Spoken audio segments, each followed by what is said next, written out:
দায়ুস কারা কাল কিয়ামতের দিন আল্লাহ রাব্বুল আলামিন একদল মানুষকে আল্লাহ রাব্বুল আলামিন জাহান্নামে দিবেন দায়ুস বলে। জানেননি কারা? আল্লাহ রাব্বুল আলামিন বলেন দায়ুস হচ্ছে তারা যাদের নামাজ থাকবে, আমল থাকবে, হজ থাকবে, যাকাত থাকবে, তারপরও আল্লাহ রাব্বুল আলামিন তাদেরকে জাহান্নামে দিবেন।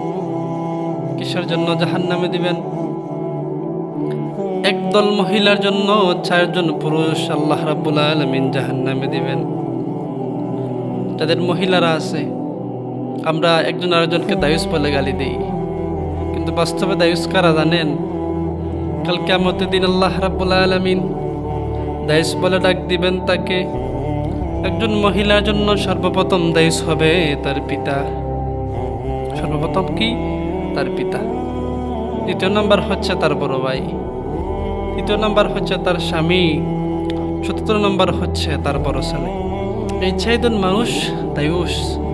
আর আল্লাহ রাব্বুল আলামিন কিয়ামতের দিন দায়ুস বলে ঘোষণা দিয়ে তাদেরকে জাহান্নামে দিবেন। আল্লাহ রাব্বুল আলামিন বলেন ইন্নাদ দায়ুসা ফিল জান্নাহ। দায়ুস কখনো জান্নাতে যেতে পারবে না।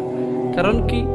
আল্লাহ রাব্বুল আলামিন তাদেরকে জিজ্ঞেস করবেন, তোমার মেয়ে, তোমার বোন, তোমার স্ত্রী, তোমার মা, তুমি কেন তাকে তাবাররুজ করাও না, পর্দা করাও না, আল্লাহর দিন কেন শিখাও নাই? এদেরকে আল্লাহ জিজ্ঞেস করবেন। জিজ্ঞেস করার পর আল্লাহ রাব্বুল আলামিন তাদেরকে জাহান্নামে দিবেন। আমাদের সমাজে বেশিরভাগ পর্দার হার এত কম কেন? পর্দা নাই কেন? এগুলো 1 নম্বর কারণ হচ্ছে বাবার তার মেয়ের প্রতি দায়িত্বশীল না, বড় ভাই তার বোনের প্রতি দায়িত্বশীল না, একজন স্বামী তার স্ত্রীকে দিনদারিত্বের ভিতরে রাখে না। এর কারণেই আল্লাহ রাব্বুল আলামিন দায়ুস বলে তাদেরকে গণ্য করবেন। প্রিয় হাজিরিন, আর বর্তমান সময়ে যে ফিতনার যুগ, সবচাইতে বড় ফিতনা হচ্ছে বিবাহ। আমাদের সমাজে বেশিরভাগই দেখবেন গায়ে হলুদ নামে হিন্দুদের সংস্কৃতি, আমরা এগুলো ছাড়িয়ে দিয়েছি মুসলমানরা। এই হিন্দুদের সংস্কৃতি আসলে এগুলা মুসলমানদের না। আমাদের সময়ে বেশি বর্তমান প্রচলিত হচ্ছে বিবাহের নামে নর্তকী এবং গায়ে বাজনা এবং গায়ে হলুদ। আমাদের বেশিরভাগ নারীরা দেখবেন একমাত্র গায়ে হলুদই তারা বেহায়াপনা, অশ্লীলতা এগুলো বেশি চলতেছে। আসলে মুসলমানদের বিবাহ এরকম না।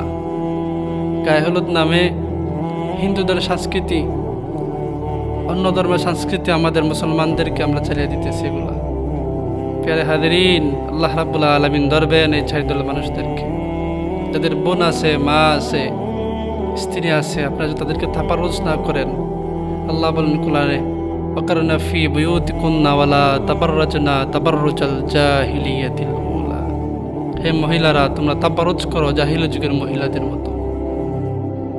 আল্লাহ রাব্বুল আলামিন এই 4 দল মানুষদেরকে জাহান্নামী বলে ঘোষণা দিবেন আর তাদেরকে জাহান্নামে দিবেন। কি বলে? দায়ুস বলে। যদি আমরা দায়ুস হয়ে যাই কাল কিয়ামতের দিন, প্রিয় হাজিরিন, আমাদের হজ থাকবে, নামাজ থাকবে, রোজা থাকবে, নেক আমল থাকবে, পাহাড় পরিমাণ নেক আমল থাকবে, কিন্তু সে আমলগুলা কাজে আসবে না। কারণ কি? আমরা দায়ুস। কিসের জন্য? আমার বোন, আমার মা, আমার স্ত্রী, এদেরকে আমি পর্দা করতে পারি নাই। আল্লাহ রাব্বুল আলামিন সবাইকে যেন নিজের মা এবং বোন, স্ত্রী, মেয়ে সবাইকে যেন আমরা পর্দা করাতে পারি, তাবাররুজ করাতে পারি। আল্লাহ রাব্বুল সবাইকে তৌফিক দেন।